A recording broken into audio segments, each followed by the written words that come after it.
Por gentileza, tome o seu assento e abra a sua Bíblia comigo no Salmo de número 2. E nós vamos meditar na palavra de Deus, em um texto que eu estou glorificando aqui na minha alma, que o Senhor me deu graça e me chamou a atenção para pregar. É uma mensagem que eu já preparei há algum tempo e o Senhor nessa tarde me chamou a atenção para ela. E eu estou muito feliz porque é algo que tem no cotidiano, todos os dias, pelo menos uma vez, eu me lembro disso. E o Senhor já havia me chamado a atenção que eu iria ministrar essa palavra. E hoje Ele me chamou a atenção para ela. Eu tenho certeza que eu ainda vou voltar nesse texto muitas vezes na minha vida, porque tem sido um deleite para o meu coração e uma bênção para a minha vida todos os dias. Quero agradecer a Deus pela oportunidade. Ele é o detentor de toda a glória e a Ele é quem tem toda a nossa gratidão por conta de tudo aquilo que Ele tem feito por nós. Eu sempre falo que, não falo isso por praxe, mas costumeiramente sempre falo isso, que como se já não bastasse Ele salvar a nossa alma do inferno e cercar a gente de amor e de cuidado, Ele ainda nos dá a oportunidade de testemunhar a respeito dEle. E isso para nós é uma maravilha, né? Porque nós testemunhamos a respeito do Senhor pela fé, através do Espírito Santo e através daquilo que Ele tem feito na nossa vida. E a pregação do Evangelho é um privilégio, né? A palavra de Deus fala que os anjos queriam ter esse privilégio, mas foi dado a nós. Então, eu estou muito feliz nessa tarde por poder estar aqui com os meus irmãos e ministrar a palavra de Deus, ao pastor Guigui pelo convite, ao pastor Joel pela oportunidade que o nosso pastor sempre nos dá, e aos demais irmãos que estão conosco nessa tarde pela internet. E se eu fosse você, prestar atenção nos próximos minutos, porque eu tenho certeza, não é porque eu estou falando, porque é a palavra de Deus. Se você se acercar nisso que nós vamos ministrar, eu tenho certeza que nas horas de dificuldade da sua vida você vai encontrar um consolo sem igual para a sua alma, em nome de Jesus. Amém? Salmo de número 2, nós vamos ler todo o salmo, por favor, acompanhe com bastante atenção. Por que se amotinam as nações e os povos imaginam coisas vãs? Os reis da terra se levantam e os príncipes juntos se mancomunam contra o Senhor e contra o seu ungido, dizendo: rompamos as suas ataduras e sacudamos de nós as suas cordas. Aquele que habita no céu se rirá, o Senhor zombará deles. Então lhes falará a sua ira do seu furor e os confundirá. Eu, porém, ungi o meu rei sobre o meu santo monte Sião. Recitarei o decreto. O Senhor me disse: tu és meu filho, eu hoje te gerei. Pede-me, te darei as nações por herança e os confins da terra por tua possessão. Tu os esmigalharás com uma vara de ferro. Tu os despedaçarás como um vaso de oleiro. Agora, pois, ó reis da terra, sede prudentes, deixai-vos instruir, juízes da terra. Servi ao Senhor com temor e alegrai-vos com tremor. Beijai o filho, para que não se ire e pereçais no caminho, quando em breve se inflamar a sua ira. Bem-aventurado todos aqueles que nele confiam. Amém. Glória a Jesus. A primeira coisa que é necessário, irmãos, para que nós entendamos esse salmo, o contexto dele é bem óbvio e se trata aqui de um salmo messiânico. Ele fala da vinda do Messias. Os termos aí que nós temos na nossa tradução Almeida e nas linguagens também, tanto saxônicas quanto o inglês e também as outras línguas latinas, nós percebemos que o nome rei e filho vem sempre com a primeira letra capital, ou seja, significa dizendo a respeito de alguma maneira de apresentação da divindade, uma apresentação da divindade. Seja ela o filho, seja ela o rei, seja ela o ungido. E é bonito nós percebemos isso porque se trata, então, de alguma coisa que Davi, quando escreveu, falava a respeito do futuro. Só que, como tudo na palavra de Deus, existe o conceito atual e o conceito futuro. Os homens de Deus, a teologia nos explica isso, que muitas das profecias foram escritas com uma projeção profética. Era a respeito de um assunto atual que estava acontecendo, mas também era a respeito de um assunto que ainda iria acontecer novamente. Nós temos isso por diversas vezes na Bíblia, como por exemplo em Isaías, no capítulo 14, quando fala a respeito de Lúcifer. E também em Ezequiel, em outro capítulo, se eu não me engano, 17 ou 27, que também faz a mesma conotação de projeção profética, quando fala a respeito de um querendo dizer mais para frente. A tipologia é repleta disso também, e é muito bonito nós observarmos. Mas aqui, olhando para o contexto do nosso irmão Davi, enquanto viveu aqui nessa terra, ele escreveu esse esse salmo por volta do capítulo 17 do livro de 1 Crônicas. E é importante nós pensarmos naquilo que se passava no coração de Davi quando ele escreve esse salmo. O capítulo de número 17 do livro de 1 Crônicas é conhecido pela vontade de Davi e pela oração e a profecia quanto à construção do templo. Ele começa exatamente dizendo que Davi chama Natã em casa para conversar e fala assim, olha, agora que eu estou morando numa casa de cedros, eu decidi agora fazer uma casa para o Senhor. Olha que bonito. Natã, quando vê aquele sentimento de Davi, ele já de uma vez, muito rápido, responde, faz tudo que está no seu coração. Mas quando ele chega em casa e vai orar e vai buscar ao Senhor, o Senhor diz para ele que volte a Davi e diga que ele não irá construir o templo. E é tão bonito porque Deus começa falando para Davi uma maneira que se alguém falasse com a gente fala assim, é um tanto rude, né?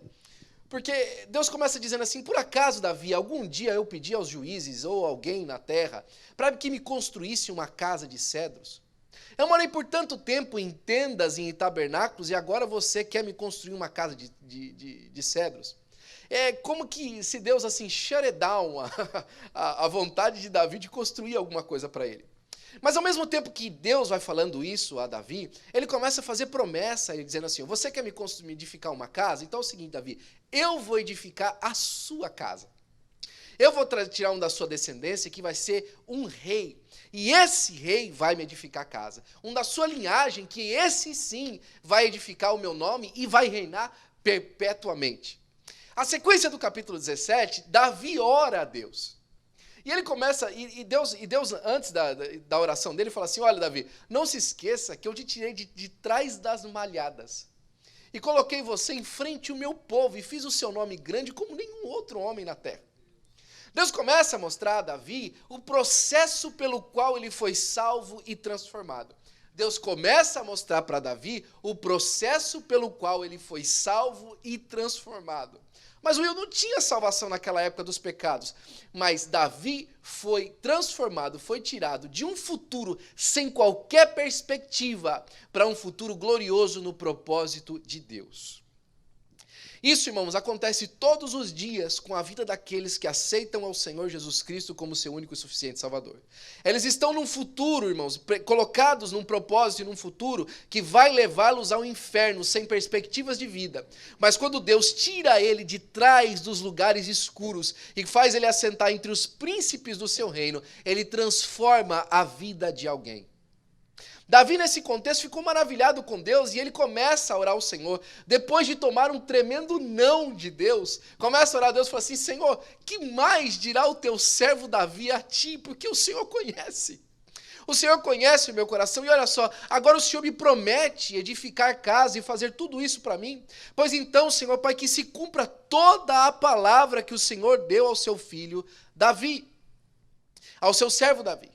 E aí, nesse contexto, lá no final do versículo, por volta do versículo 23, ele escreve esse salmo.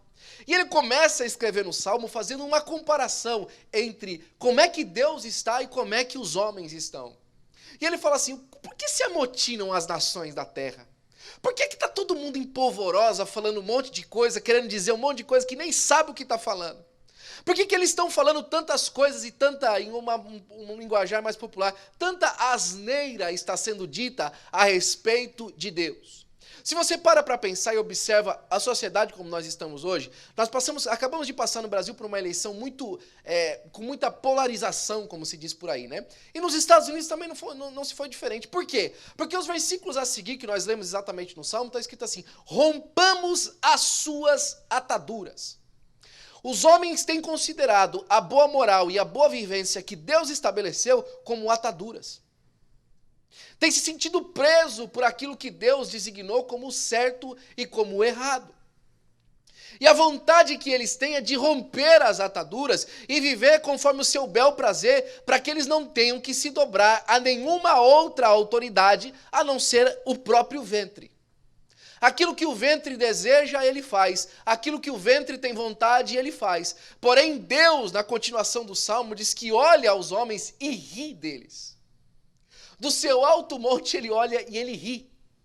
Porque ele percebe que quanto mais o homem tenta se parecer com Deus, menos com Deus ele se parece. Quanto mais o homem tenta se parecer com a divindade, mais infernal ele se torna.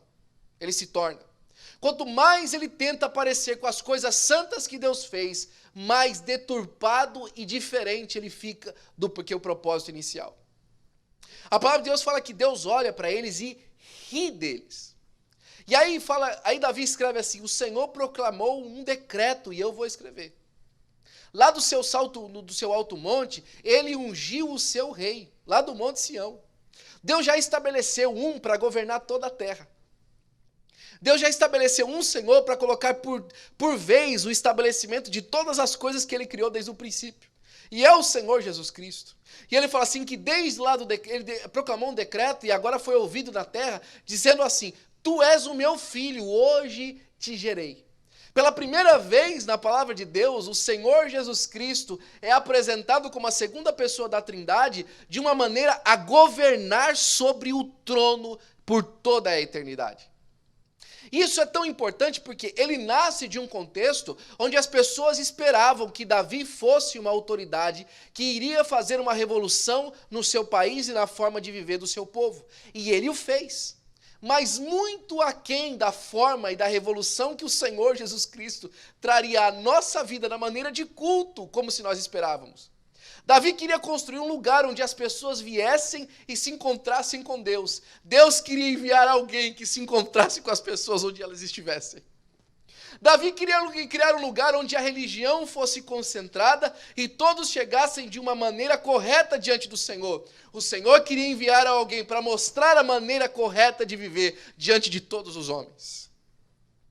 O Salmo deixa muito claro que quando Deus estabelecesse o seu filho, aquele que iria trazer a transformação, ele não só simplesmente ia mudar um tempo na vida das pessoas, mas ia mudar toda uma era dali para frente. E aí ele faz um chamamento que é bruto, no sentido mais claro da palavra, porque ele chama duas classes de pessoas a mudarem o conceito como observam. E essas duas classes de pessoas são classes de pessoas consideradas da elite, são os reis e os juízes. Eles falam assim: olha, reis da terra, aprendam a prudência. E deixa eu falar para você, num contexto muito particular da sua vida, você é rei de muita coisa. Nós temos a tendência de tomar o rei por alguém, de ter o rei por alguém que toma decisões.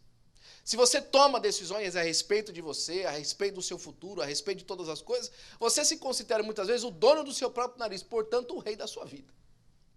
Mas o Senhor nosso Deus chama, através do Salmo de número 2, a que os reis aprendam prudência. A que saibam que tudo aquilo que você fizer, você vai ter alguma coisa em troca.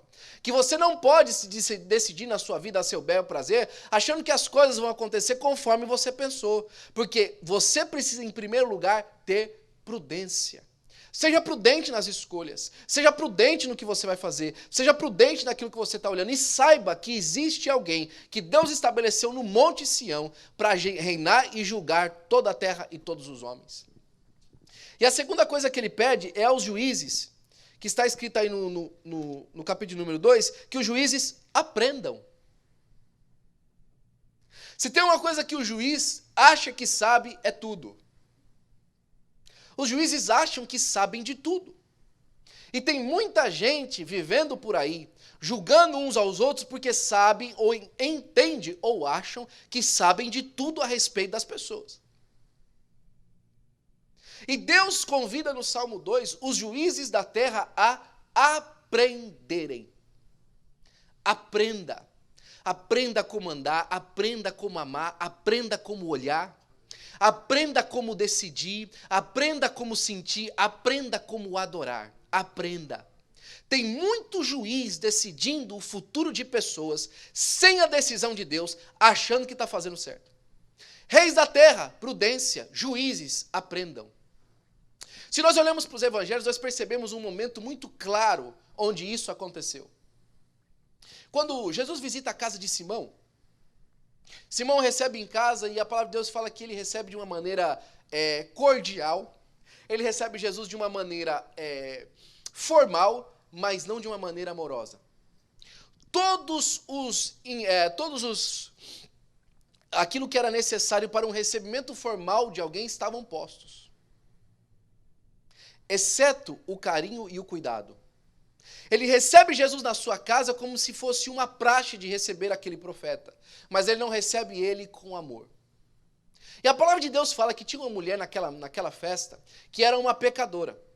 E existe muito ensino a respeito dessa passagem, por exemplo, da maneira como ela estava na casa, que ela estava com o braço para trás, ela não era convidada, e aquilo era um significado que ela não era convidada, mas ela vendo Jesus, se joga aos pés de Jesus. E beija aos pés de Jesus, e chora aos pés de Jesus, e seca os pés de Jesus com seus próprios cabelos. E é uma visão muito bonita. E Simão, nesse momento, se coloca como rei e como juiz.